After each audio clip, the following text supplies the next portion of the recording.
I call to order the meeting of the Common Council for Tuesday, December 20, 2022. Clerk? Yes, thank you, Your Honor. We have 12 members present in the room and voting in civic clerk. Tonight we are joined by Deputy Clerk Fugie, who will be shadowing me for future meetings. Thank you. Very good. Thank you, Clerk. Please rise now for the Pledge of Allegiance and remain standing for an invocation led by Alder Jim Hutchison.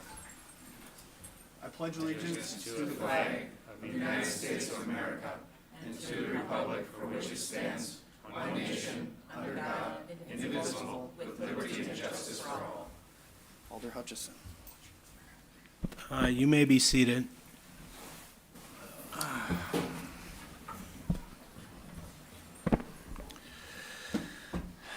We, the 12 alders, and the mayor, and the city staff representatives meet during this common council meeting to serve our community, to use our resources wisely, to represent all members of our community fairly, and to make decisions that promote the common good. May we act appropriately using our experiences, knowledge, and foresight, and may we listen to those who give testimony tonight, be they constituents, city staff, committee members, or consultants, in order to make effective decisions. Isaac Asimov, a writer with an uncanny ability to anticipate future human endeavors, said, "No sensible decision can be made any longer without taking into account not only the world as it is, but the world as it will be." Thank you. Thanks for those words, Alder. On to approval of the minutes. So moved. Alder Scannell makes a motion to approve the minutes, seconded by Alder Stevens. Any changes to be made there? Mayor? Yeah. Attorney Bunger. Just reviewing some of the minutes, when Law Department was reviewing some of the discussion regarding St. John's CUP, there were some inaccuracies or some errors in the minutes that should be corrected. The first is the initial motion that was made by Alder Scannell to approve, seconded by Hutchinson. It said that the motion passed, but there was never a vote on that because amendments were offered. So that section should be removed. And then secondly, Alder Johnson made a motion to amend the CUP so that the increase in the number of beds was just for 9 months. Again, no vote was ever taken on this motion, but the minutes say that the motion was passed. So the minutes should just be amended to reflect taking out that the motions were passed. Okay. And then everything else should be correct. Sounds good. So moved. Alder Scannell makes that amendment, seconded by Alder Stoyer. Any discussion? Seeing none, all in favor say aye. Aye. Opposed, nay. The ayes have it. The amendment is adopted. Motion to approve as amended. Alder Scannell makes a motion to approve these minutes as amended. That was seconded by Alder Stevens. Any further discussion? Seeing none, all in favor say aye. Aye. Opposed, nay. The ayes have it. The minutes have been approved. Approval of the agenda. Motion to approve. Motion to approve by Alder Scannell, seconded by Alder Galvin. Any changes here? Seeing none, all in favor say aye. Aye. Opposed, nay. The ayes have it. On to report by the mayor. Just a couple quick things. One, sort of technical Robert's Rules related. One thing that I was observing is just how many parking ordinances this body deals with. So one thing I wanted to mention to all of you is the possibility of doing a first and final reading on sort of the customary parking regulations that are changed. So if there aren't any objections to that, that might be something that you'll see changed on the agenda in future meetings. But just let me know if you have any concerns or questions about that. Otherwise, it just felt like, it was taking up a little bit of time that we could streamline, so. And then, of course, we have a few holidays on the horizon here. So just wanted to wish a very Merry Christmas and Happy New Year to our council and to our residents. We're also in the midst of Hanukkah, so Happy Hanukkah to all who are celebrating. It's a wonderful season in this community, and so just want to extend my season's greetings to all of you and to all of our residents, and hope you have a really Merry Christmas and Happy New Year. So with that, we'll move along to announcements from our council. Alder Eck? And maybe you would say this at the end, but I just wanted to make sure that, to acknowledge that this is Chief Litton's last city council of his career. And so I just want to thank him for his service to our city. Absolutely. Very well said. Other-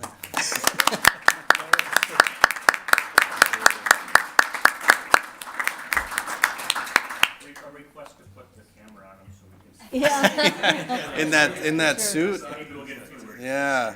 No, I think everybody should see that. Absolutely. Any words for us, Chief?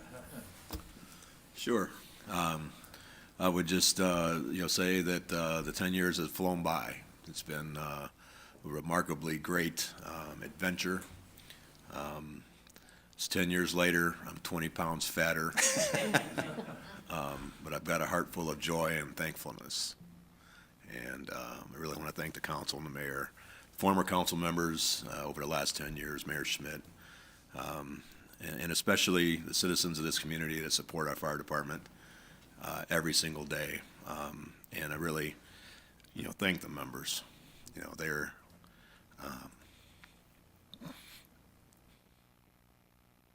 the best. Absolutely.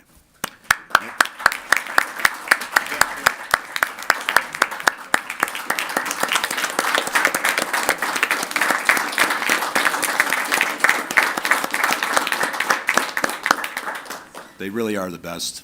Let me finish that off. They are really the best, most educated, professional, hardworking, caring people that I've ever worked around. And I'm thankful to have been able to do that. So, and with that, as I fade off into a fixed income, my suit and I will be in the back of the room tonight, signing autographs and taking pictures for $5. Thank you, Mayor. Nice. Appreciate it. No, thank you, Chief, and, we were talking earlier today for your final performance evaluation, which will be glowing, of course. But you had said it's a bittersweet moment for you, and I said it's just bitter for us, because we're losing a tremendous fire chief and somebody who's led this, the department, with incredible integrity and honor, and I've just appreciated, your advice and counsel and your leadership throughout the 10 years. So thank you for everything. Thank you again. Other announcements?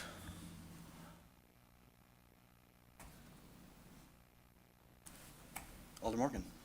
I just want to thank my elf, Alder Stevens, for all the treats he's given all of us. I kind of dropped the ball there. You can't do it all on your own. I know. You need help. Thank you. Any other announcements? Seeing none, we'll move along to appointments. Motion to approve. Alder Scannell makes a motion to approve the reappointment. That was seconded by Alder Galvin. Any discussion?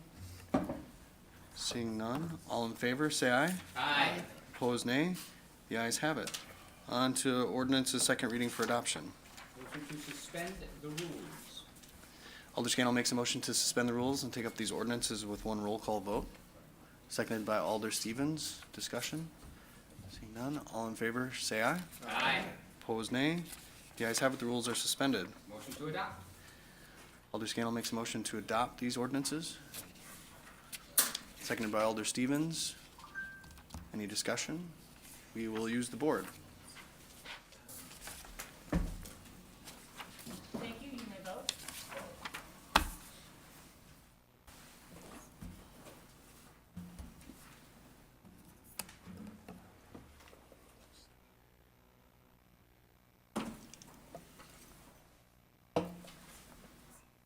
Yes, I'm locked.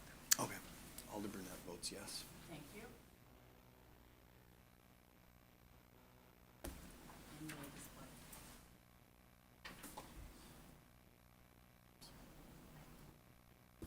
And those ordinances are adopted unanimously. On to the Landmarks Commission. Motion to approve. Alder Scannell makes a motion to approve. That was seconded by Alder Hutchison. Alder Brunette, did you have something? Yeah, thank you, Mayor. We have, Mr. Garrett Bader. He had texted me, so I don't know if he wanted to speak, but I'm guessing he does, so I'd like to make a motion to open the floor. Right, yeah, just before we do that, maybe just, we'll go to Attorney Bungert to kind of explain the process You for bet. all of us. Attorney Bungert, if you could? Yes, so, as some of you may be aware, this is proceeding as an appeal out of Landmarks Commission. So it's gonna proceed as a quasi judicial hearing. And so the goal of council is to provide and conduct a hearing that is fair in form, appearance, and substance, much like a courtroom proceeding. To ensure that this hearing satisfies these goals, each member of the council must confirm a couple items. First is that you do not have any interest or conflict of interest in the matter, or that you haven't received any communication from any person or party. So now would be the time to present or state any conflicts of interest that could recuse you from participation in the hearing and the deliberations. And then secondly, if you've had any ex parte communications, meaning if you've discussed the matter with staff, discussed the matter with the appellant, whether or not you have reached out to the appellant or the appellant has reached out to you, or vice versa, or regarding, or with staff for that matter, now would be the time to state those for the record. If you've had ex parte communications, they don't necessarily automatically disqualify you from participating. However, in order to maintain impartiality and a complete record, those communications should be stated for the record, the nature of the communication, and then you, as a member of the body, would have to decide for yourself whether you can still maintain an impartial approach to the deliberations and the decisions before you. So I would open it up if any council members would like to recuse themselves or state anything for the record. I'll leave it to the chair to recognize members of the body. Okay, sounds good. And I guess I'll kick things off. I did have a discussion with the appellant just at a very surface level that this was coming onto the agenda and was hoping for a good discussion. So I feel like I am impartial and able to vote if necessary, if there's a tie vote among the members. Others, Alder Scannell. Yes, I also had a communication both with the appellate and with a member of the Landmarks Commission. And by the time of those communications with both, I already made my decision pretty much which way I'm going. So it wasn't, I don't feel like I'm still open to discussion and possibly changing my mind. But I have a way I'm leaning, and I've been leaning that way even before those discussions. Thank you, Alder. We'll just go down the line, maybe. Alder Brunette. Yeah, thank you, Mayor. I did, this was on November 30th, I had received a message from Mr. Bader, and it's not uncommon for he and I to discuss certain projects throughout the city, especially those near my district. And he had just forwarded me a story in the Press Times, and then I mentioned that I read the article and that was aware of the situation. And we were supposed to have a phone conversation, but that never happened. Things just fell through, which is probably a good thing. So the last contact I had made was reference that there was a member of the public that sent a letter to, I'm assuming, all council members in support of what Mr. Bader was intending to do. But I don't think in any way whatsoever am I swayed. I believe I can be 100% impartial in the matter. Thanks, Alder. Alder Eck. Pretty similar to what Alder Brunette said, did get contacted by, what are we calling the appellant? Mr. Bader. And then after that, I did watch the Landmark Commission meeting so that I could be more informed. So, Okay. but I feel like I'd be impartial. Very good. Alder Steuer. Thank you, Your Honor. I also was contacted by Mr. Bader. I used to be on the Landmarks Commission as well, so I have my opinions and ideas of things over time. Like Alder Scannell, I think I had my mind kind of made up as well, but I think that I can still move forward. Okay, sounds good. Alder Wery. Sure, confessional time, no. I don't think any of us probably thought this was a quasi-judicial hearing, to be fair. So I contacted staff and asked some questions, and I contacted Mr. Beatty. He didn't contact me, just asked some questions, and good luck trying to sway my mind. I always make up my own, so thanks. Thanks, Alder. Except for you. You swayed me. You Alder Campbell. Yes, likewise, on top of everybody else, other than, being a business owner on Main Street in a very old building that goes back into in many days, I have pictures of those buildings, and yes, I had a business, and I put all new windows into my business so that people could see that there was actually a business there after it sat vacant for many, many years, such as the property down the street by Five Corners, which is still vacant and has all kinds of windows in it. So I don't think I've made up my mind from the start, treated it as my own building, my own decisions, and I would be right there. Alder Galvin? You're getting into the substance of what we're gonna be discussing. They're just asking if you had any contact with Well, anybody about I'm it. pretty new at this, so I know. I apologize. I pretty much had my mind made up from the start, so. Good. Thanks, Alder. Alder Stevens? Yes, I also, Mr. Bader did reach out to me as well, but I feel I can still be impartial. Okay. Thanks, Alder. Alder Galvin? Mr. Bader reached out to me through a text message just to make me aware of the situation. We didn't really have any kind of a substantive discussion on it. I did have a constituent send me an email giving me their viewpoints on how they felt it should go. And I had one other person reach out to me, but I was never able to determine if they're a constituent or not. Okay. Very good. Alder Morgan? I do have contact with Mr. Bader quite often because he does do a lot of improvements to my district, and we discussed what was going on, and I feel that my opinion is not going to be changed or anything by my affiliation with him. Okay. Thank you, Alder. Alder Hutchison?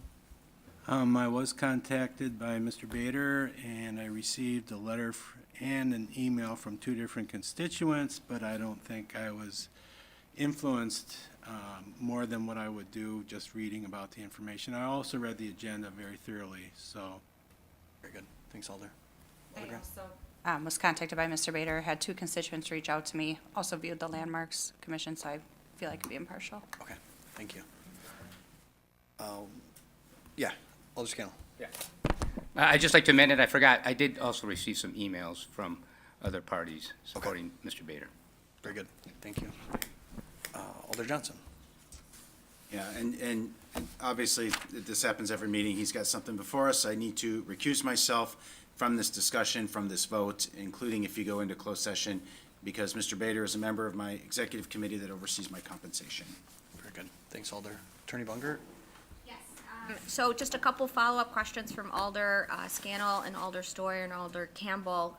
In order to proceed with the quasi-hearing, we will need to hear on the record whether you can remain impartial. I know you had indicated you had made some opinions, but in order for the quasi to be fair, substantively, and for the record to be clear and complete, you have to make your decisions based on the evidence that's going to be presented in front of you today. Understanding that you have had communications and you've had some information presented to you, you have to confirm on the record that you can still make an impartial decision based on what is being presented to you under oath by both the appellant and staff today. So if the three of you would be able to state that on the record. What three again? Alder Scannell, Stoyer, and Campbell. Okay. Alder Stoyer? Okay, maybe I wasn't specific enough. I did speak to staff a little bit on this as well. I've read everything on this issue, so I feel that I did the research on it, and I'm willing to listen to everybody on this, so I think I can remain impartial. Okay. Is that enough? Very good. Alder Scannell? I can be impartial. Okay. Thank you. Alder Campbell?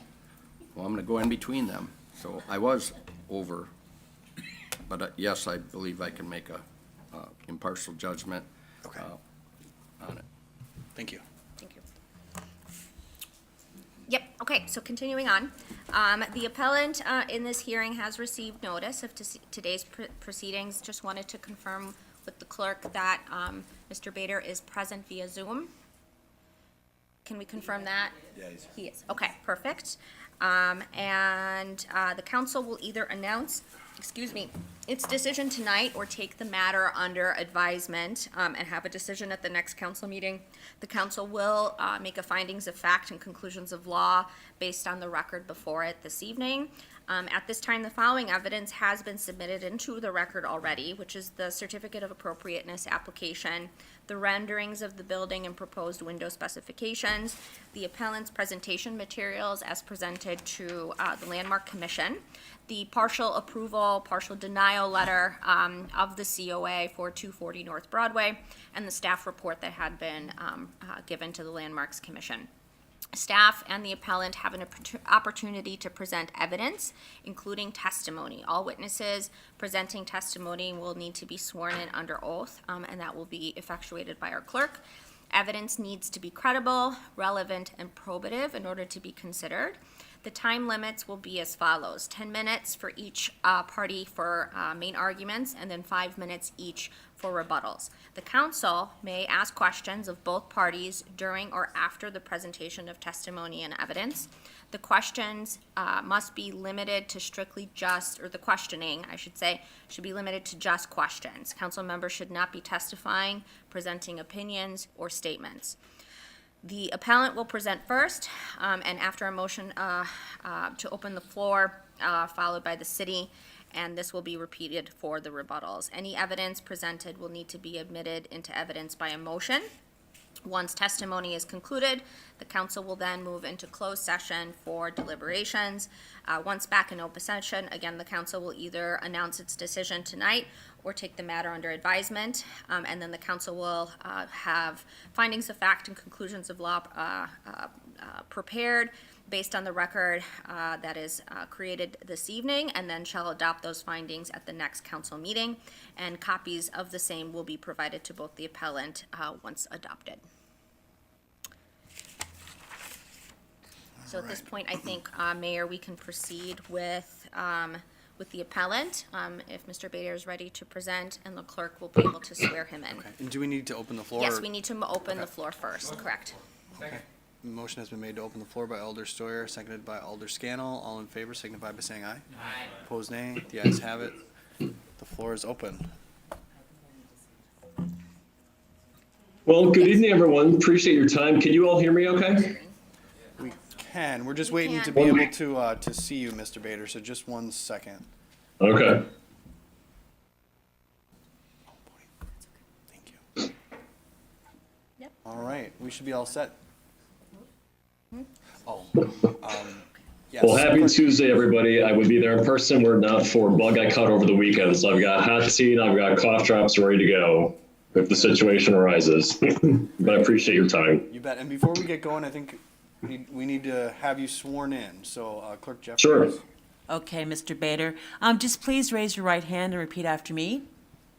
I, and then state your name, I, Garrett Bader, swear that the evidence I will give swear the evidence I will give in this action will be the truth. in this actual meeting. We cut out there for a minute. Hopefully that was right. So help me God. And so help me God. All right, thank you. So I'm assuming that most maybe had an opportunity to review either the Landmarks Commission's meetings, both October and November, and or the information that was supplied in the packet.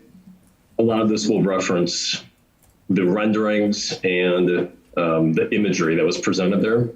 First and foremost, I hope everyone knows I appreciate the work of the Landmarks Commission. It's not lost on me that a lot of the work that I do in the city is downtown and on Broadway. Of course, as Brian alluded to, as a member of the On Broadway board, we care about these buildings and we want to see them saved.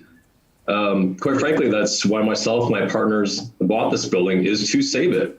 For anyone who looked at the imagery to see some of the photos of the interior of a deteriorating building with loose insulation, lead-based paint, beams holding up parts of the ceiling, this building is not in good shape. The goal here is to save it. The irony, of course, is that through the two Landmarks Commission's meetings, I think they look at me as largely someone who wants to destroy it, and that couldn't be farther from the truth. What we'll see here is, I think there's a difference in opinion between what saving versus what destroying means. Landmarks Commission, if you read the ordinance, states that it's responsible with preserving the general character of a property. This is a contributing building within the district. And for those who saw the renderings and the elevations one would suggest that we're doing that. The roof detail, the second floor cornices, the bowed out windows, the brick that's there. Like, this building is going to look sharp, and what you see largely is what you get. What the Landmarks Commission will tell you is their position is that the 3 tiny windows in question that I want to replace, they define as, quote, character defining. And in the ordinance that suggests that it's a specific character of the building that is important to a history of it. Truthfully, the only history I've heard spoken is that at one time it was a saloon. They wanted these 3 tiny high windows so no one could see what was happening inside. Now, keep in mind, we've spent millions as a city and private efforts to completely change the impression of what Broadway was for decades. Not only when that business began, but up until roughly the mid-90s. Broadway was no place you wanted to be because of nefarious and maybe derelict things going on in certain establishments. To think that we want to try and keep a harbinger of this is a little strange to me. I would be remiss if I didn't mention that Broadway has become since then. And of course, the good that is hopefully going to be coming here, knock on wood, with efforts underway. But the neighborhood, pedestrian, retail, shopping district and how vibrant it is should be more important versus any belief of the purity or importance of this one past element to the building. Another item that came up in my commission's meeting was the fear of setting precedent, that somehow an approval of this building would either damage or eliminate the ability to preserve other historic structures. I disagree. We've done this before, first and foremost. If you look at other buildings that are downtown, when you leave tonight, go past Ned Kelly's on Washington Street, go down to Kittner's on South Washington. There's a bar at 3 Corners at Main and Baird, off Cedar, actually. It's beautiful what windows can do to an old structure. It gives them life, it gives them modern energy, and it in no way detracts from their age. Whether the openings are original or not should not matter. That is another thing you may hear, is that opening windows larger than what was there ruins something. I strongly disagree, and that leads into my major final point here, is the economic neglect that happens to buildings like these when we don't allow them to breathe with time. And that is my biggest point of contention with the Landmarks Commission. Their sole focus, in my opinion, is wanting this building to maintain purity or be pure from the outside, completely ignoring the economic realities that has brought us to this point where we even are. For 40 years, if you saw those images, the second floor was mothballed as an attic. HVAC units of the first floor sat on the floor of the second floor, paint peeling, beams holding up the ceiling, birds flying in there. It was bad. And that building was in serious danger of coming down. What I'm getting at is you can't have it both ways. We can't want to be pure to the point that a building is not economically feasible today and assume that it will stay standing, because it just won't. Tenants that will pay to go in there will not do so if the building is not of modern standards and modern attributes. Windows and transparency, one of the biggest things in a district. So I'll close with this, and it's a little bit of a personal note. I'm at the Landmarks Commission 4/5 of the way. For those who followed the rulings on it, they asked for transparency, glazing, window framing, and window openability different than what we had. That adds roughly $15,000 to $20,000 of cost on a project that was not budgeted, but as a sign of good faith, we said, okay, and we'll do that. I asked for them to meet me on white item, which was the windows, and that was refused. One commission member went so far to say that I would destroy the building by doing this. And quite frankly, that hurts, because everyone here should know I've given a lot of time and energy, money, resources, and love to this city. And I don't think there's anything I've done that has destroyed anything. And I'd like to think by now that I've earned the benefit of the doubt. That if I do something, it's going to be a good thing. And it's going to be a great thing for not only, in this case, the building, Broadway, downtown, but the city as a whole. So thanks for your time. As always, I'll answer any questions that come up. Thanks for your testimony, Mr. Bader. Now time for questions from council. Any questions from our council? Alder Brunette? First, I'll preface this by asking Attorney Bungart if this question's out of order, given the rules of this proceeding, please stop before Mr. Bader answers. But Mr. Bader, you're an expert in this field. Obviously, you've developed a lot of projects. Do you believe that if the permission isn't granted to do what you wish, that we'll have an issue in the city redeveloping this property? Attorney Bungart, is that in bounds? I believe it is, as the appellant did touch on the economic feasibility of the project, so it's basically clarifying that particular position. Thank you. Mr. Bader? The short answer is absolutely. Again, buildings need to be able to breathe. That means that if you're going to secure tenants that can pay the rent needed to warrant the renovation to upkeep the building, those have to be in tandem. And if we were not allowing large storefront windows that held retail districts as a rule because of a perceived, the fact that they weren't there before, people aren't going to rent those spaces. You'll find somebody, it'll be a lower quality. It probably won't be a use you want. It won't warrant the effort and the resources being put into it to truly make it a Class A property comparable to any other property in the area. The area will decline. Okay, thank you. No other questions, Mayor? Thanks, Alder. Other questions? Alder Starr? Thank you, Your Honor. Thank you, Mr. Bader, for being here. You did allude to some of the buildings that were restored some years ago, some of the downtown establishments. A lot of those were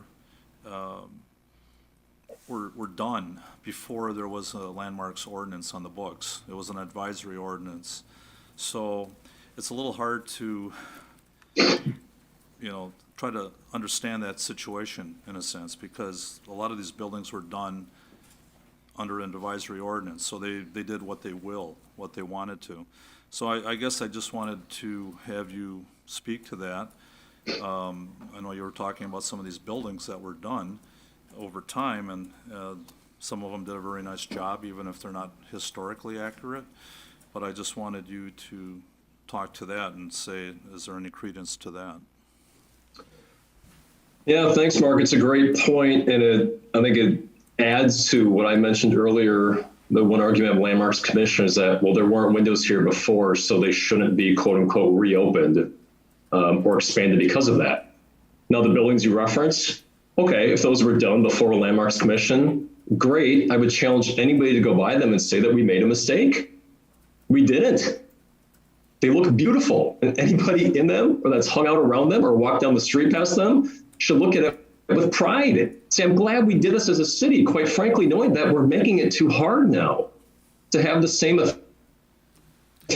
And if we don't change this mindset, and if others are going to have this same trouble that I've encountered here to do something which should be a no-brainer, in my opinion, it doesn't bode well for other old buildings that really could be saved and modernized, but keeping majority of their historic presence to try and keep them from the long run. It just won't. I have another follow-up. Yeah, go ahead. Well, Mr. Bader, I know you've traveled quite a bit, and you've gone to other cities that have historic areas, historic downtowns, and there are communities out there that have fairly strict ordinances on the books that will try to maintain the integrity of that community. So I guess I'm just asking you, with some of the travels that you've done, if you've seen some of the things that you've just talked about. Have you seen the beauty in buildings, even if they weren't correct historically? So just another question. 4 miles south in De Pere, Mark, is the place I would encourage everybody to go if the examples I gave here within the city are either lacking or one just wants to see more. But Andy Kranz in particular in De Pere has done an absolutely fantastic job with some of the old buildings on both North Broadway and Main Avenue in De Pere, truly breathing new life into them. And, you know, being a smaller city, maybe some different ordinances. I don't know how that differs largely to what we do here, other communities, but that's the easy example to go drive to and say, wow, they've done this here. Denver Larimer Square, for anybody who's been there, beautiful.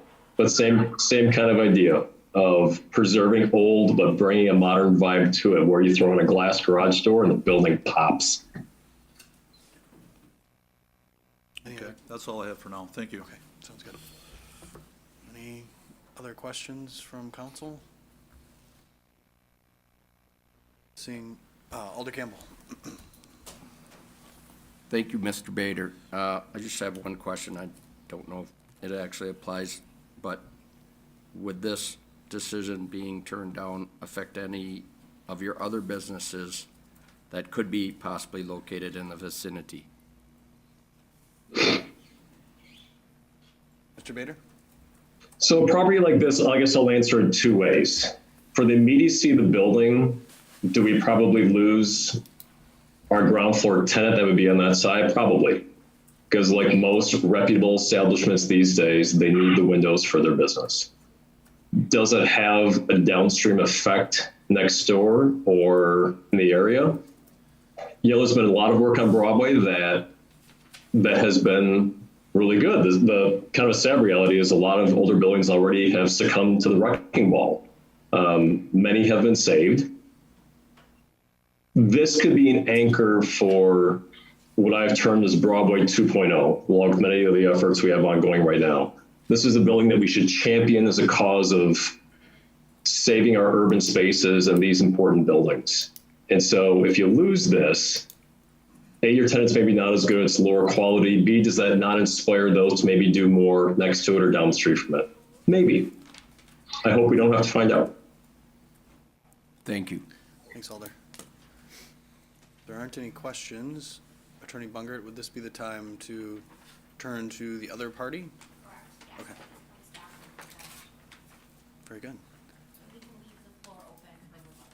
Okay, sounds good. If staff just wants to approach the podium, or maybe not. Yeah. Yes, let's do that.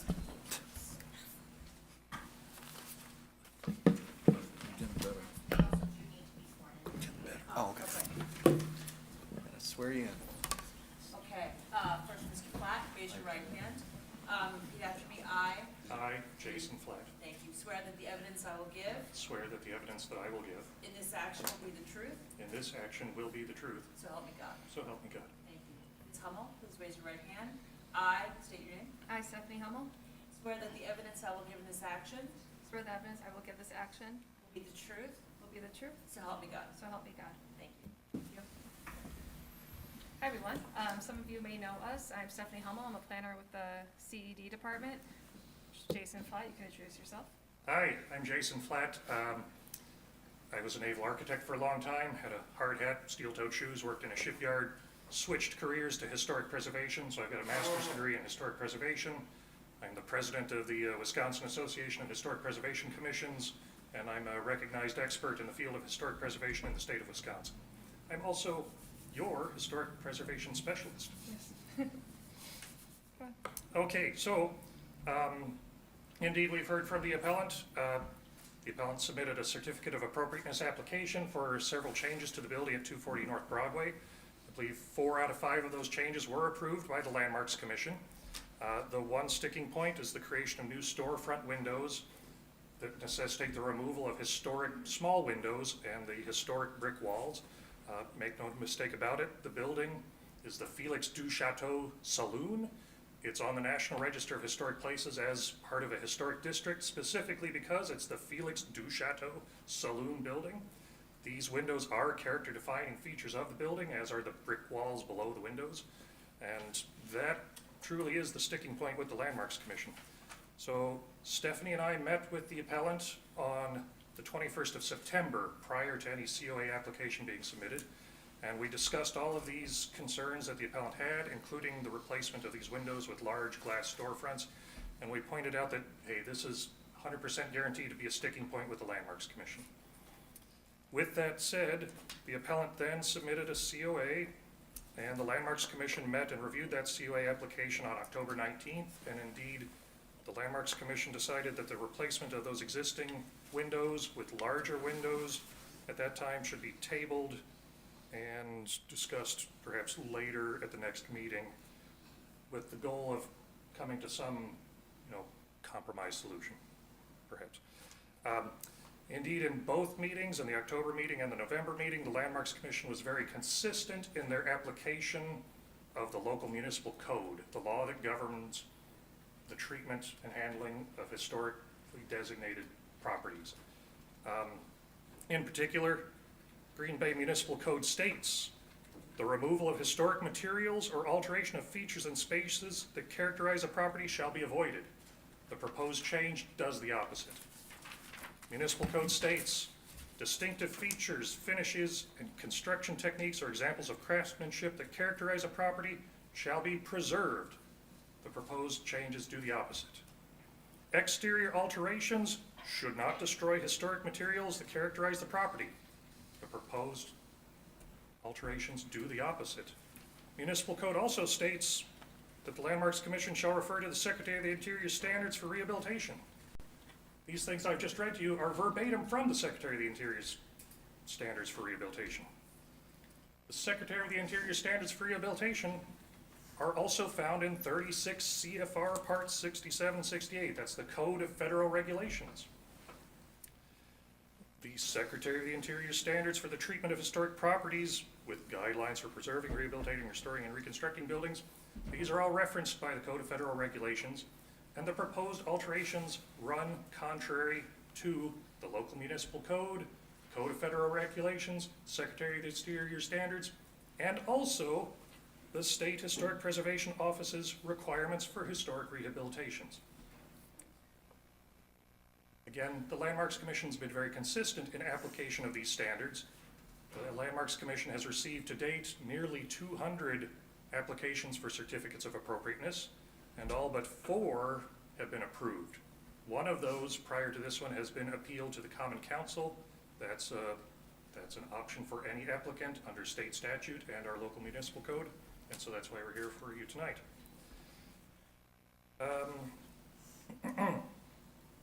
What do we have here? So, again, the staff recommendation was based on municipal code, and the Landmarks Commission has upheld and acknowledged that the proposed alterations are inappropriate per municipal code, per Secretary of the Interior standards, per the Code of Federal Regulations, per Wisconsin State Historic Preservation Office. Landmarks Commission is compelled to grant and approve any COA applications unless, in the case of a designated historic structure or designated historic site, such as 240 North Broadway, the proposed work would detrimentally change, destroy, or adversely affect any exterior feature of the improvement or site upon which said work is being done. The proposed work does that. Also, a COA needs to be approved unless the proposed construction, reconstruction, exterior alteration, or demolition does not conform to the purpose and intent of this article and Division 5 of Article 2 of this chapter, or to the objectives and design criteria of the Historic Preservation Plan for said district. Indeed, the application for these proposed changes does the exact opposite of what our local municipal code is trying to avoid. Did I say that right? Yeah, thanks. Next page, thank you. So, some things to keep in mind. In 2018, City of Green Bay revised its historic preservation ordinances.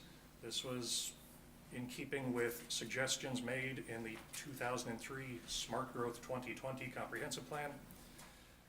This change to the ordinance switched from an ordinance that relies upon voluntary compliance to one where the Landmarks Commission actually requires some binding compliance, subject to appeal to the Common Council. The city's National Register properties are locally designated as historic and are now subject to this binding review and approval authority of the Landmarks Commission. In 2019, the City of Green Bay became a CLG, that's a Certified Local Government. This is a program that the that the Department of the Interior oversees, and through the State Historic Preservation Office, any certified local government can apply for CLG sub-grant funds. Green Bay is one of 76 CLGs in the state of Wisconsin. In the last 4 years, the city of Green Bay has been the recipient of $119,500 in these CLG sub-grant funds. In order to become a CLG, we, the city of Green Bay, had to have an ordinance that required binding authority, binding approval authority of the Landmarks Commission. So that's why we switched from voluntary to a binding ordinance. Landmarks Commission is somewhat unique in the city of Green Bay because it offers significant professional expertise. Per our municipal code, the membership of that commission must include a registered architect, we have one, must include a historian, we have one, must include a licensed contractor, we have one, must include a real estate broker, we have one, and other members have to be citizen members that shall reside in or own a certified designated historic structure. The members of the Landmarks Commission have skin in the game. They live in designated historic districts, they have professional qualifications, and they have unanimously said the proposed alterations to this building are not in keeping with our municipal code. I mentioned CLG subgrants. The City of Green Bay has a very good working relationship with the State Historic Preservation Office that oversees that. Also, I need to point out that building owners in designated historic districts have the ability to access tax credits to help finance the rehabilitation of their buildings. That's a 20% state tax credit and a 20% federal tax credit for commercial properties. Now, if the developer uses that, that effectively means they get a 40 cents on the dollar kickback, or recoup 40 cents on every dollar spent towards qualifying rehabilitation expenses. A lot of properties in the city of Green Bay have taken advantage of that, be it the Platten Place building, Pete's Garage, the building next to Pete's Garage. Elsewhere in the city, the YMCA, Hotel Northland, Whitney School, the Meyer Theater, the former Heel/Rockstro Bakery. There's a lot that I'm forgetting, but savvy developers largely depend on access to these tax credits, and access to these tax credits is only accessible if you're in a designated historic district. Inappropriate changes in a historic district jeopardize access to tax credits. So you can think of every property owner as being in a canoe. Pardon my naval architecture-ness here. And if one property owner says, you know what, I don't want to play by the rules, these historic preservation rules, that owner's standing up in the canoe and rocking the boat. And if other owners of properties decide they want to stand up too and not play by these rules, pretty soon that canoe flips over and everybody in the canoe loses access to these tax credits. And that is devastating to future developers as they investigate rehabilitating these legacy buildings that we have in the city of Green Bay.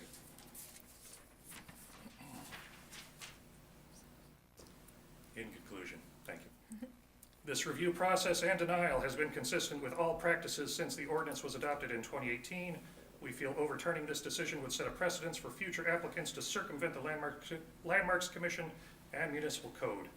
The proposed inappropriate alterations, inappropriate by legal definition, of the storefront fenestration of the building at 240 North Broadway are a threat to the continued National Register designation of the Broadway-Dousman District, the property owner's access to preservation tax credits, and the favorable relationship between the city and the State Historic Preservation Office, the latter of which has made significant investments in Green Bay's preservation activities in the form of CLG subgrants.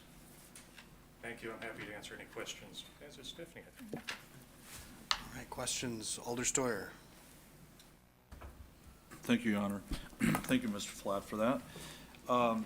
Just to clarify on your part, you're saying that if this building decides to move forward with the windows that they were looking to put in, would that effectively take it off the National Register, National No, Historic Register? It would not. It would not, okay. Not at this time, but it could. It At could. any point, they can remove something from the National Register if they find that the historical integrity has been ruined. They can also disband districts for the same reasoning. Yes. So how many buildings do we have in that district right now?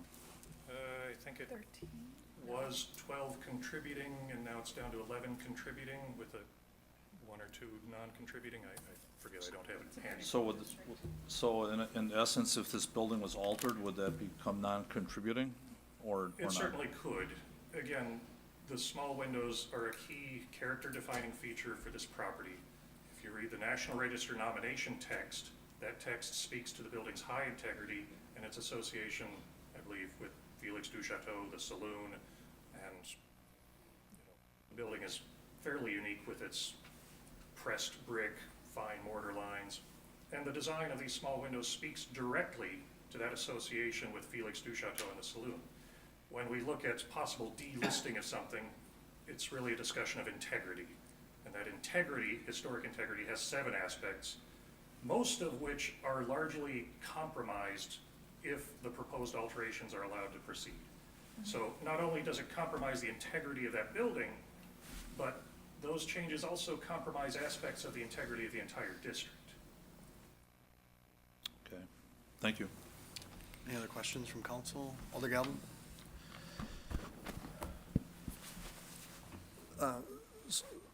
So your research has shown that these 2 small windows we're talking about are original to when that building was built?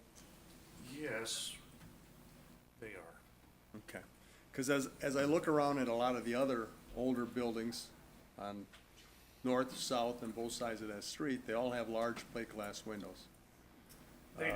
Through which This is a they, unique feature of a building built specifically to accommodate a saloon in that corner storefront. but many of these buildings I'm referring to were saloons at one time. At least back in 1980, when I started working down there, they were all saloons just about. Certainly. And my understanding is a lot of them, they were originally built as saloons. They may have been. So I guess what I'm asking, what I wonder, okay, you've got a building, 2 small windows so the cops can't look in and see what's going on. But it allows, well, I mean, you know. Just call it what it is, yeah. Perhaps a housewife issue. Yeah, so it could very well be. But you have all these other saloons, or former saloon buildings that have the large plate glass windows. How does putting a plate glass window in to an old saloon building wreck, you know, the integrity of the building per se? So the historic integrity, a building must maintain historic integrity in order to be eligible for National Register listing. That integrity involves things like the materials, the workmanship, the feeling, and the association. If at any point somebody makes a change to a building, that's going to impact those aspects of integrity. So in the case of some buildings that were originally built with large plate glass windows or something, well, they maintain integrity because that integrity of design has been maintained. Here, when we discuss a change, you know, we're really talking about change management, selectively allowing good change, not allowing bad change. We have to keep in mind this historic integrity. So new windows would be a significant ding against the integrity of design, the integrity of materials, the integrity of feeling, the integrity of workmanship, because, you know, the original brick, the original mortar, that's all there. The original windows are there. You can't make a change and then say, well, I didn't impact integrity. That's just the way it works. Integrity has to be something from the historic period of significance, right? So if any building was built, say, 1900 to 1920, well, the integrity is based on its appearance from 1900 to 1920. Anything made later is something that happened outside of the period of significance and is considered to be kind of a detrimental thing from a historic preservation perspective. If the windows, the plate glass windows that are currently on that building, both fronting on Dousman and Broadway Street, are those original to the building? The National Register nomination text written in 1999 suggests that the window material may have been replaced on the large extant windows, but the design of the fenestration, the window openings, that was all original. Okay. And I'm just spitballing here. If the developer, any developer, was to put in windows that looked the same as the period windows that were already in there, I understand we're still deviating from the way it was designed. Would that be less impactful? So the Landmarks Commission has been very consistent in allowing property owners to replace windows, the window material, so long as the new windows fit the openings of what's currently there, and so long as the new windows generally are similar in design. And by that I mean, you know, Historically, there was one pane of glass over another pane of glass. They don't want you to put what looks like 6 panes of glass over 6 panes of glass. So they maintain the fenestration, the size and scale of the openings, but the Landmarks Commission has been super consistent in allowing homeowners and commercial property owners to replace the window material itself. And that's already been approved here for this project as well. The Landmarks Commission gave a thumbs up to replacing the windows in the second story, and not by unanimous vote, but also approved replacing the windows as they currently stand in the first story. The only hangup here from the Landmarks Commission perspective is cutting larger window openings. That, the Landmarks Commission has also been very consistent in saying, no, that's a red line. This is also a very unique property. Many of our other historic buildings, they already have a lot of that infrastructure in place. They already have the window openings, they have the door openings. This is one of the only applications we've received where they want to actually cut a hole into a historic building. We don't get a lot of that because a lot of our buildings already have already been altered, or they were built for the use that was intended to be there. So we think this is an important precedent-setting item because it's showing how much we support our historic buildings, regardless of if we think, well, a couple windows won't hurt it. It does hurt the integrity of our commission, and it hurts the integrity of our code because of how this was written for the National Register. If it had been written that those windows were installed after the fact, this wouldn't even be a discussion. We would allow that replacement. But it was on the National Register because of that design. And to elaborate just briefly, you know, the appellant has an opinion on this, and I respect that opinion, and, you know, perhaps outside of the setting, I might even agree, but frankly, the municipal code and the Code of Federal Regulations and the Secretary of Interior Standards at no point ask for my opinion. They don't ask for the appellant's opinion, you know, much like in a different section of the CFR talking about ship stability, never ask my opinion as a naval architect. It's prescriptive. It either is appropriate or it is not. This is, by that definition, inappropriate. So. All right, thank you. Alder Hutchison? Thank you, Your Honor. Thank you for your work in the Hallmark Commission. I think it's important to have emphasis on that in a city. I have some questions regarding how many of the buildings that you're concerned about that exist are commercial buildings versus home dwellings, or, you know, different than commercial. Certainly. There are, is it 5 National Register Historic Districts in the city. Okay. 2 of them are fairly large residential ones. There's the Astor District with 300 some odd houses. There's another residential district on the west side of the city, around 20. Oakland Dousman, thank you, so many street names. The other 3 are commercial. So there's the Downtown Historic District on this side of the city. You are currently in it. Consists of 42 buildings, I think. So that's, you know, from Hotel Northland, YMCA, the Green Bay Press Gazette, down to the Kellogg Library, that kind of stretch, including the big Bellin building, the big white one. On the other side of the river, there are 2 Broadway districts Broadway Dousman, Broadway Walnut. for a total of 20, low 20s, I think. There are 2 districts there that were added to the National Register in 1999. Here I kind of feel like it's important to note, back in 1988, the city had an intensive survey done to identify eligible historic districts, and Broadway was identified at that time as a continuous historic district, eligible district. Between 1988 and 1999, there was so much destruction of historic buildings that by 99, what they had to do was create 2 smaller districts and kind of ignore what was in between. So between 88 and 99, the percentage of historic buildings lost there was fairly high, like 30% or something. So, But we do deal with a lot of commercial buildings. I would say maybe 30 to 40% of the buildings. yes, and so there's a lot of individual buildings as well, like the Whitney School. There's a redevelopment of that church convent property that's underway. Okay. And Okay, in many thank you. cases, we help the property owner with the tax credit process. so to make the project successful. Okay, now I recognize your concern if this is allowed to happen by the council, but codes are codes. Are there any codes related to a building that is an emergency code or something that if the code is followed, the building will be torn down? Like if you stick with this and economics will tear this building down, is there any emergency code that allows things to open up, or is it all or nothing? Well, we do have provisions within our preservation code that if you purposefully let a building fall into disrepair as an owner, that we can file demolition by neglect against you, in which the city can step in on the owner's behalf to stabilize the building.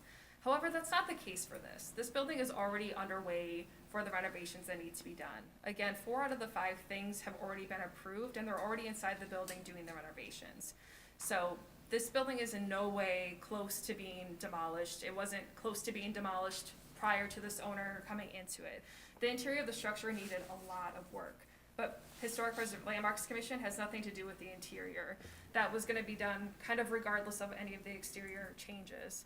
So there is provision that allows for us to step in emergency situations for historic properties anyway, but this was not close to that. Okay, and then my last question is, the bigger windows on the south side of the building are approved? The Yes. existing ones? All of the existing storefront windows have been approved. Okay, so what we're talking about are those 3 small high windows, and in the rendering of what it would look like, it looks like the extension of the existing windows on the south of the building, that same geometric pattern would be happening on the north side. Yes. So there's kind of a continuation of what already exists, where it's, the 3 windows would be removed and replaced. Yes. So If it's this kind was of a, historic building, it would look very well done. Right. Because it has that continuation, that similar design, that linear design. It's because of the historic standing that there's the issue. right, and so I understand the importance of the 3 small windows and the historic portion of that. But I also understand the desire to make the building functional and able to make money. And it almost seems to me like it's in between because they're extending the bigger window dimensions, but they're also destroying those 3 small windows. I And the understand. original brick, yes. So, okay. Okay, thank you. Alder Grant? Have we lost any historical buildings due to them being vacant or abandoned and not redeveloped lately? Lost isn't demolished? or- Yeah. Not yet. So we've only been tracking this since 2018 when the code became permanent. And there was one demolition by neglect at Golden Astor Park in which we were able to intervene, and there's a new owner rehabbing that structure. But none have been demolished since, actually for quite a long time. But since the new ordinance has been in effect, nothing has been demolished in the historic district. And do you know how long the second floor has been vacant for a while, is that correct? Do you know how Yes. long roughly it's been vacant? I would guess at least 15 years, but I'm not sure. Did you say 15 or 50? 15, I would Oh, guess. okay. It was occupied at some point, and it just fell into disrepair. The interior of it did. Okay, thank you. Any other questions from council? Alder Campbell, and then Alder Morgan? Hi, thank you for enlightening me on everything here, although I've done a lot of the research. And the one thing you've been really good about is, on your side, labeling or thorough on everything that it breaks the rules on, okay?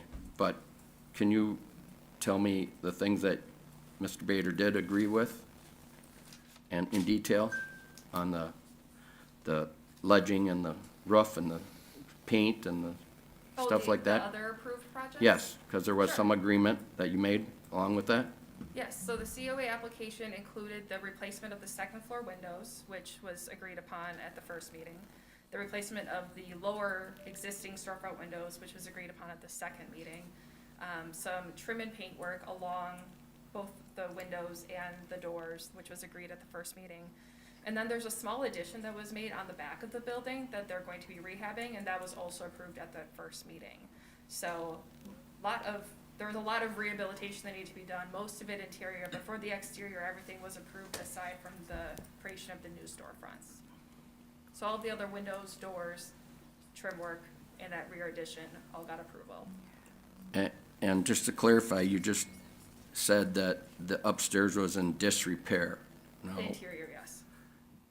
in any health situation and inspection department, they would have deemed that building unoccupiable. The top floor was inhabitable. There were not any units available to live in. They didn't have any, it wasn't inhabitable. But it wasn't being used as that either. It's not like there were not pending code issues with that. Okay. Because they were not using that To space. stress that interior buildings is beyond the scope and purview of the Landmarks Commission, so we're happy to answer those questions, but So you're just worried about the outside aesthetics. per municipal code, exteriors only. You know, it wasn't too long ago, I think they were trying to get a Walmart downtown. I just wonder how that would have changed the aesthetics of Broadway. We can't speak to that. I can speculate. Thank you. Thanks, Alder. Alder Morgan? That answered all my questions. Thank you. You bet. Any other questions? All right. Oh, Alder Burnett. Thank you. Thanks for laying that out. That's easier to understand.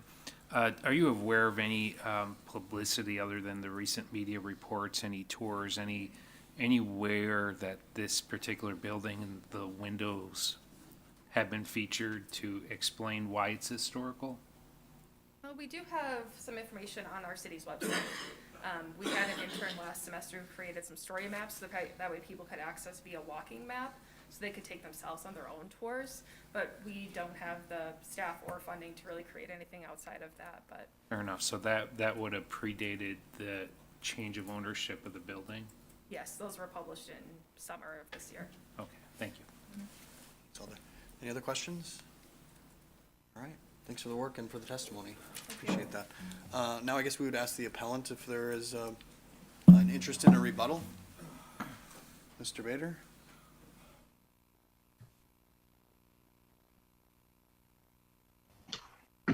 We go. Am I able to just comment in terms of rebuttal? Could you say that again? Am I able to make any comment in terms of rebuttal? Attorney Bungert? Yes, you have 5 minutes for a rebuttal argument. Sure. All I guess I'll really say following is that to clarify a few things that came up. The building was purchased back in May. The second floor has been vacant for what we can tell for over 40 years, 40. So it was mothballed, essentially treated as an attic. Although the Landmarks Commission, as was said, does not have any purview there, I do think that the context of the request for the outside needs to be made and what was happening inside, and the fact that the building was falling apart.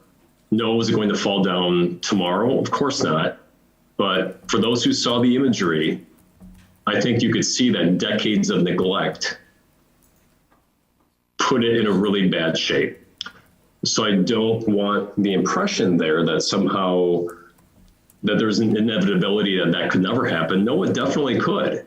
And projects like this save these buildings for the long haul, hopefully another 100 years. With that, I will cede my time or answer any other questions that anybody has of me. All right. Thank you, Mr. Bader. Is there an opportunity, Attorney Bungert, for questions during this period as well? Any questions correct. from council? Alder Eck? Yes, I'm wondering that if you, Mr. Bader, are receiving or applying for the tax credits that they had referred to. Not for this property. We did request and receive the TDA funds for the affordable housing for the second floor and the CDI grant from the state, which I believe is actually another item tonight. So that's not anything to do with it being part of a historic landmark?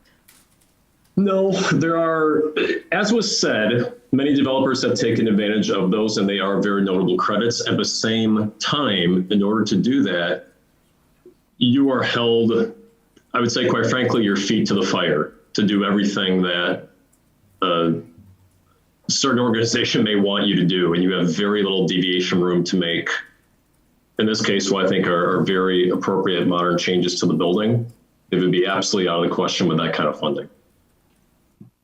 Thank you. Thank you. Any other questions? Alder Burnett? Mr. Bader, were you aware of the historic feature of the windows when you purchased the property? Of the 3 tiny ones, admittedly, no.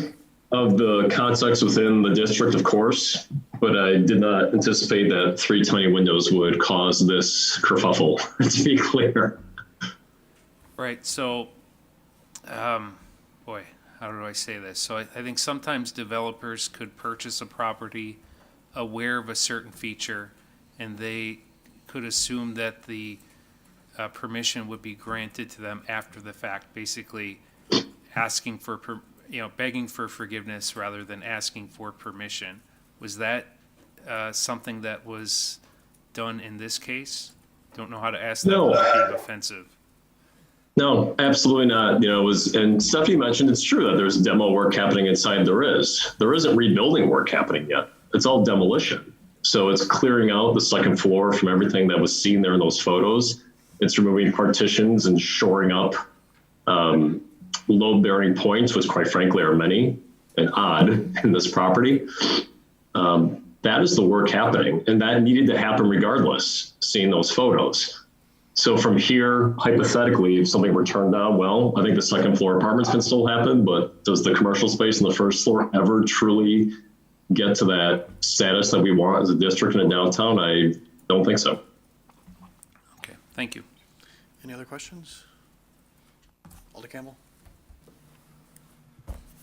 Mr. Bader, I'm sure in your development and in our talk, I know we didn't talk about it at all, or I haven't seen any kind of material saying what kind of tenant might be going in there, whether it be retail or a tavern or anything. I'd just like you to clarify that and state, whether or not you're trying to keep it open, or does it have a deliberate tenant option? Yeah, the corner space has been spoken for. It is a tenant that I would describe as Class A, already existing in a different municipality, but wants to be downtown and wants presence and definitely wants the windows, and has not been shy in saying that if they did not have the windows, they're likely going.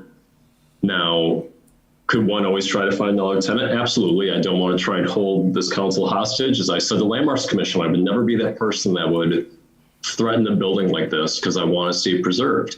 But that's just simply a reality that without these modern elements, your Class A tenants will not come to it, and the building will not realize its full potential. Any other questions? Thank you. All right, anybody else? Alder Morgan.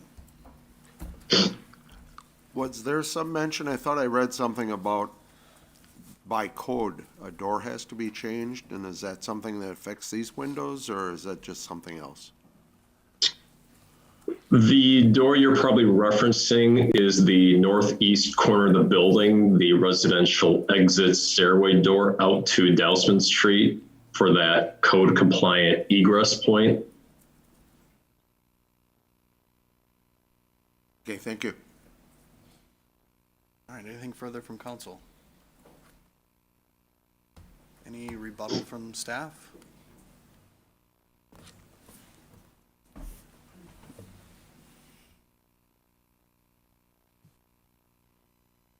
Thank you. I just wanted to point out that without these windows, this project is definitely very viable.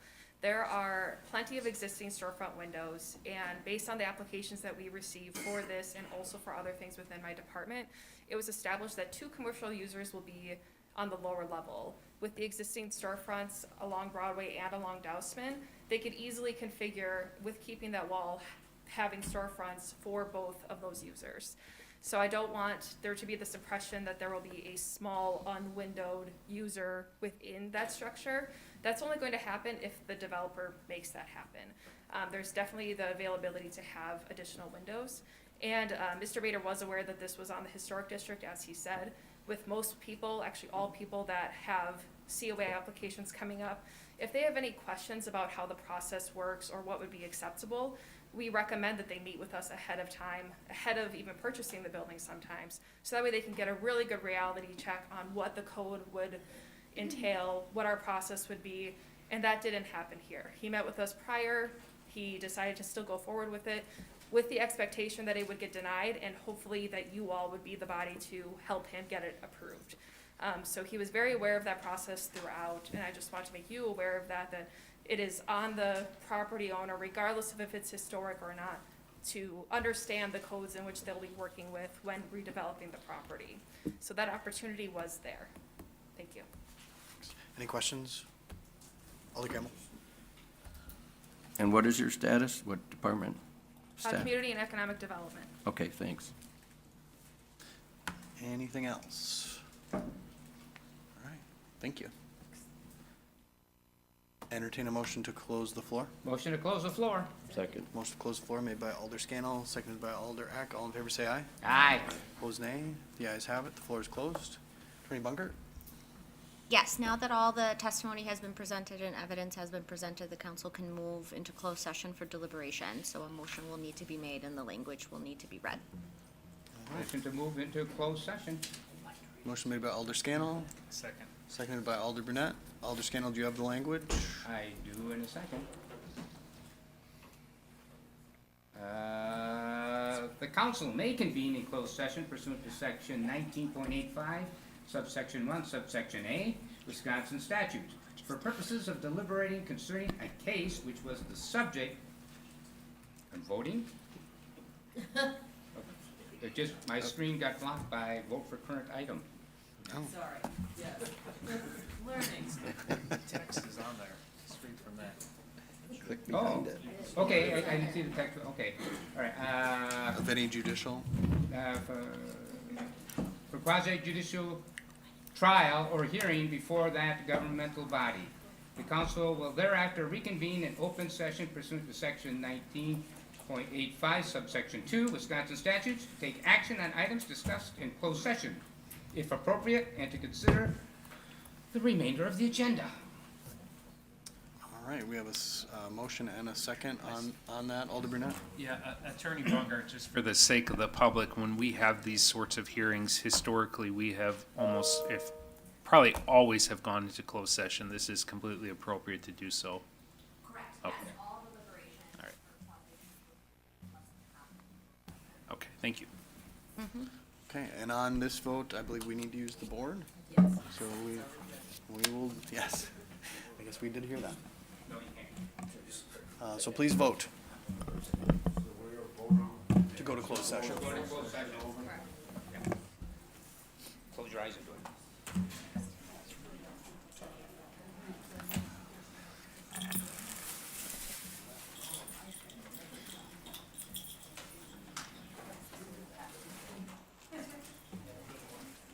Helps me out here with my snacks. You might want to take your own little bag with you.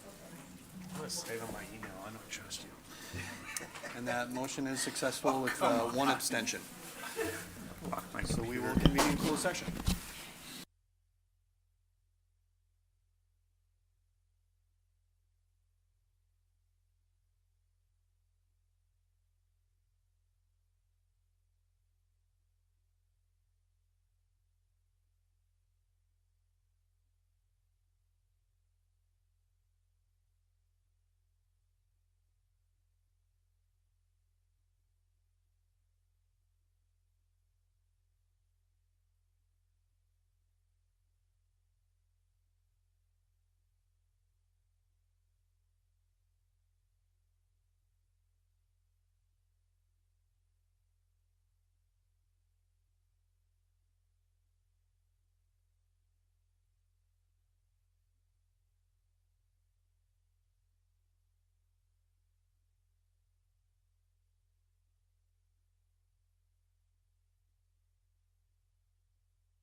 I will entertain a motion to return to regular order of business. Alder Scannell makes the motion to return to regular order, seconded by Alder Stevens. All in favor, say aye. Aye. Opposed, nay. The ayes have it, and we are back. Attorney Bunker, can you read the Yes. the proposed motion? So the recommended motion is to hold the hearing over for continuation to another date, and to direct the parties, meaning staff for the Landmark Commission and the appellant, Mr. Bader, to submit written briefs to address the issues and the legal elements contained specifically in section 44-1555, guidelines for renovation of existing buildings within the Green Bay Municipal Code, in context with the proposed work and the certificate of appropriateness application.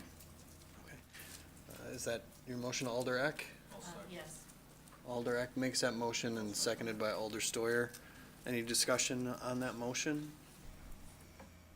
All in favor will say aye. Aye. Opposed, nay. Nay. The ayes have it, and that motion is approved.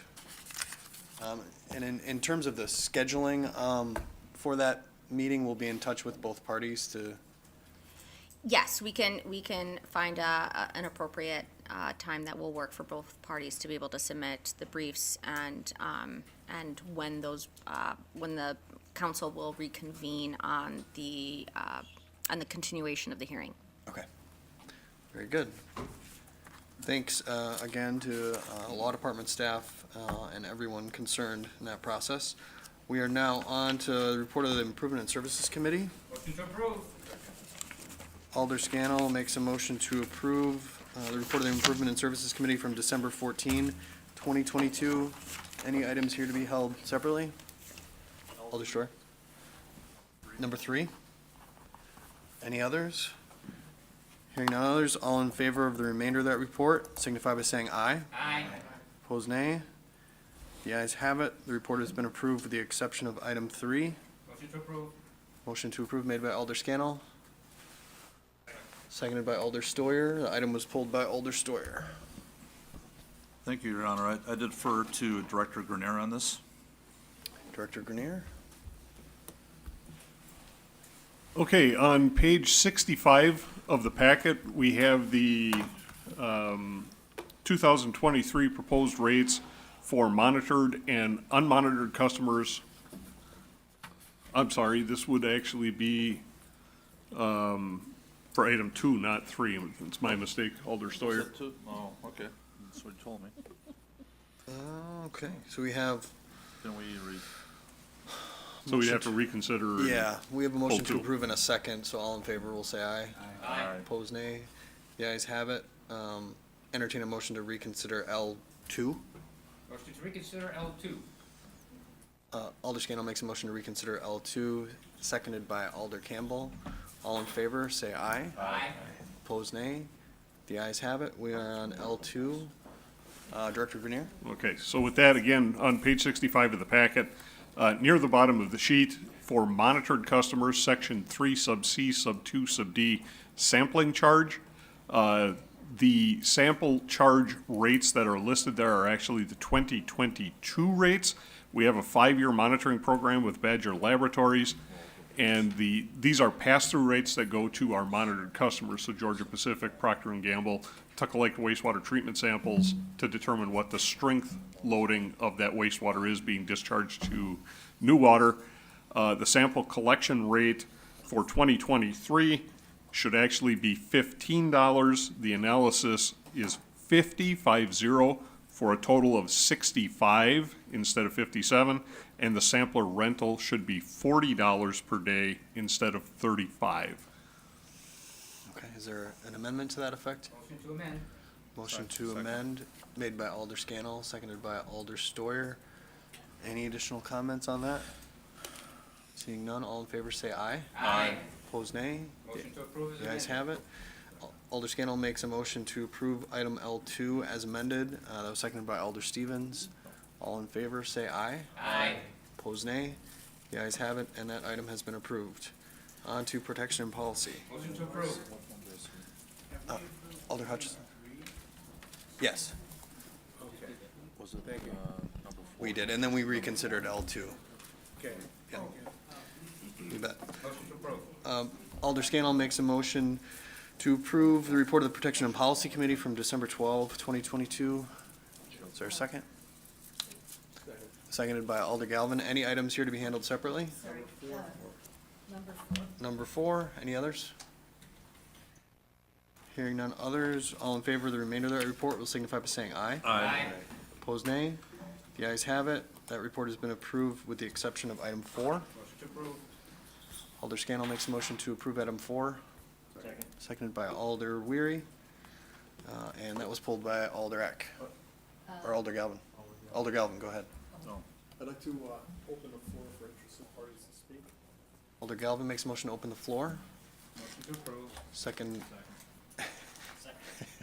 Seconded by Alder Steuer. Yeah. All in favor, say aye. Opposed, nay.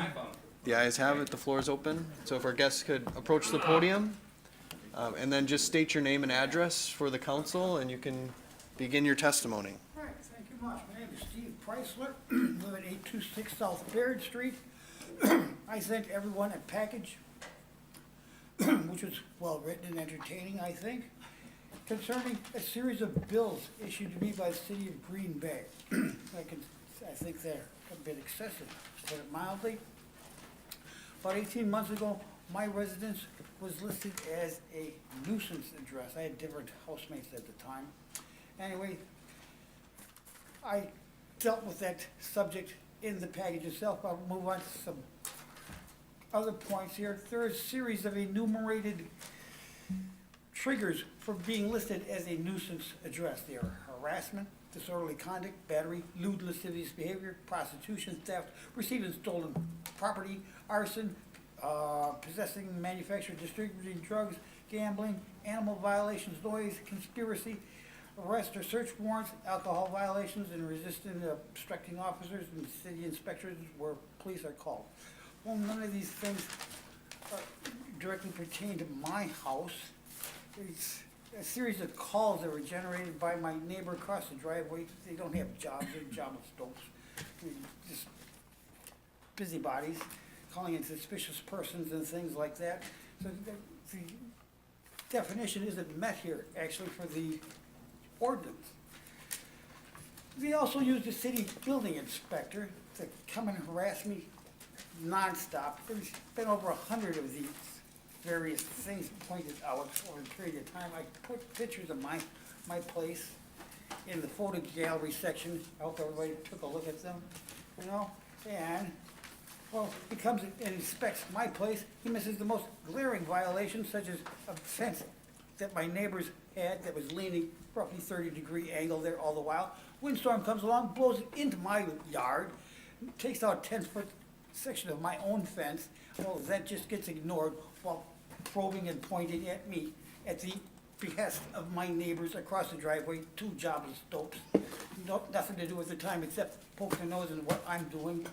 And I think this council should take a look at this matter and say, this is unreasonable to have this guy, the city building inspector, come, gotta be 100 different items over the past 2 years. He's done at the behest of my neighbor across the street.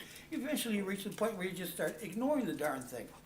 This summer, my 2014 Jeep sat in my driveway for a period of almost a month while the keys were missing. The person had run off with them, they were returned. Well, there was a 72-hour notice put on my Jeep saying it's gonna be towed away as it being in an abandoned vehicle or something like that. Well, the key was just in somebody else's possession. I was riding my bicycle all the time anyway, so it didn't bother me too badly that my Jeep wasn't going up and down the road at the time. I've since gotten rid of the darn thing. But we take a look at the other yards in the neighborhood as they detail in the narrative, in that 4 pages of things. These are much more glaring examples of violations than what I have going, which is like attach your downspout and that sort of stuff. Well, for Christ's sakes, come on, get real. I'd like you to consider this. I hope everybody read the 4 pages of text that went along with it, and then the photo gallery and his assortment of bills. These are just the latest ones. Yeah, high tide. I think it's a bit out of line, and I hope and pray that you'll reconsider his billing press, for all these things I put in the package, because they're still coming, and I hope that you'll reconsider this and stop the billings and get me off that nuisance property list, because I don't miss the definition here of the enumerated causes and triggers. I'd like to take a look at that, and I hope you'll vote my way. Okay, thank you, Mr. Preissler, for the testimony. Any Sure. question? Alder Scannell? Were you aware that we took care of this at committee and you did not show? I was there- working overtime. There was a leaking tank at my place of employment where I work overtime regularly, virtually every day.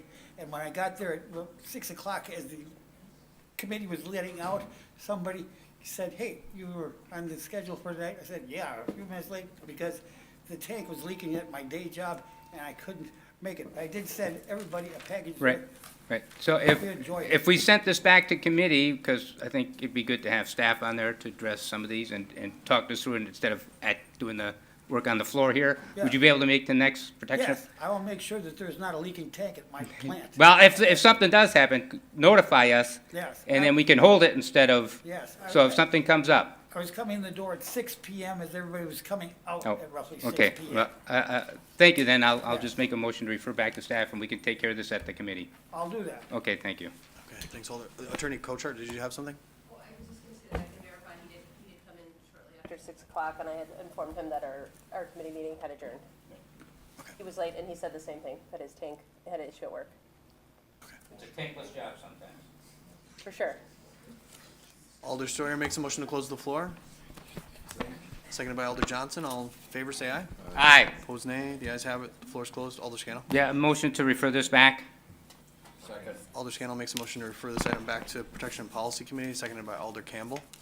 Any further discussion on that? Seeing none, all in favor say aye. Aye. Opposed, nay. The ayes have it, and that item has been referred back to committee. Protection and Policy Committee granting operator licenses. Motion to approve. Motion to approve made by Alder Scannell, seconded by Alder Stevens. Any names here to be handled separately, or any abstentions? Seeing none, all in favor say aye. Aye. Opposed, nay. The ayes have it. On to the Finance Committee. Motion to approve. Motion to approve made by Alder Scannell, seconded by Alder Stevens. Items here to be handled separately? Seven. Any, yes. Abstention noted on item 4. Alder Johnson notes an abstention on item 4. Yeah, it's tied to item K. Very well. So item 7 will be handled separately. Any others? Hearing none others, all in favor of approving the remainder of that report, signify by saying aye. Aye. Opposed, nay. The ayes have it. That report has been approved with the exception of item 7. Motion to approve. Motion to approve made by Alder Scannell, seconded by Alder Steuer. That was pulled by Alder Grant. Weary? Alder Weary.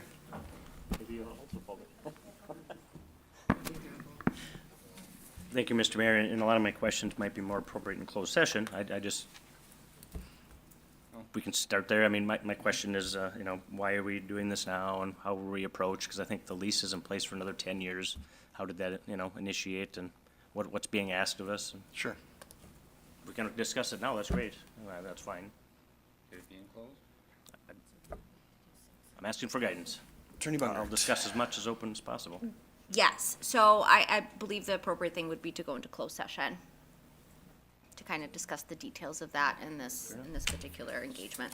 All right, yeah, that's fine. I'll make a motion to go into closed session. Second. Alder Weary makes a motion to go into closed session, seconded by Alder Scannell. Alder Weary, do you have the? You bet I do.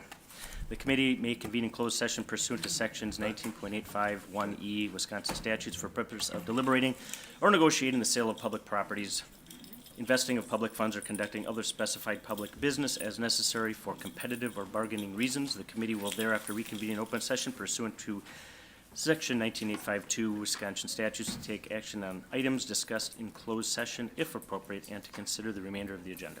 All right, thank you, Alder Weary. We will use the board to vote on that motion.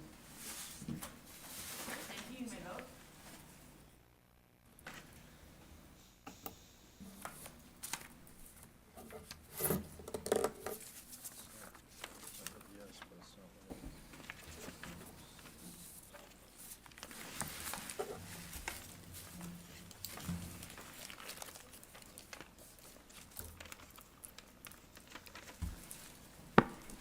right, and that motion succeeds unanimously, so we will go to closed session.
This meeting is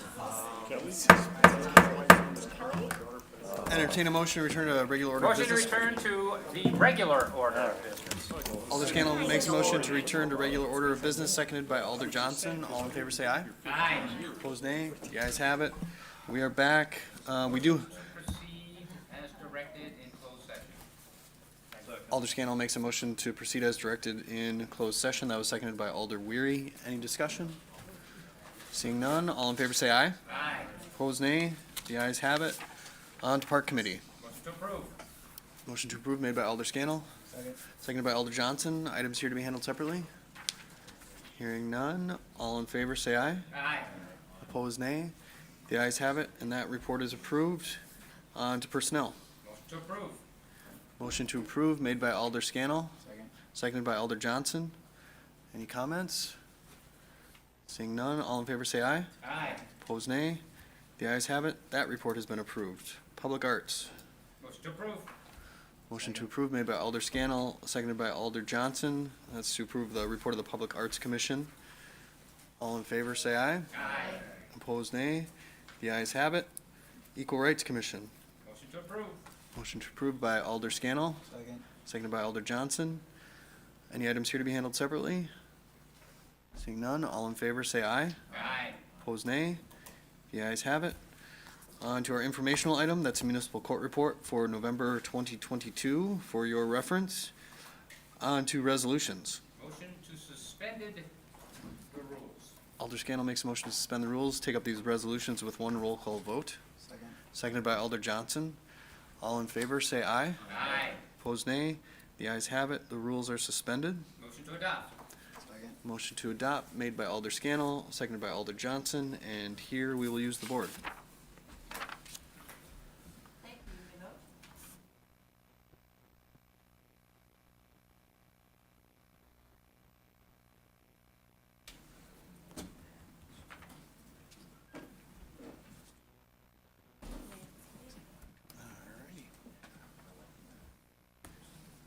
And those resolutions are adopted unanimously. On to ordinances first reading. Motion to suspend the rules. Alder Scannell makes a motion to suspend the rules and take up these ordinances with one roll call vote. It was seconded by Alder Johnson. All in favor, say aye. Aye. Opposed, nay. The ayes have it. The rules are suspended. Motion to advance. Alder Scannell makes a motion to advance all of these ordinances. That was seconded by Alder Johnson. Any discussion? All in favor, say aye. Aye. Opposed, nay. The ayes have it. Petitions and communications. Adjournment. Motion to adjourn it. Motion to adjourn by Alder Scannell. Seconded by Alder Eck. All in favor, say aye. Aye. Opposed, nay. The ayes have it. Merry Christmas, Happy New Year. Thanks, everyone.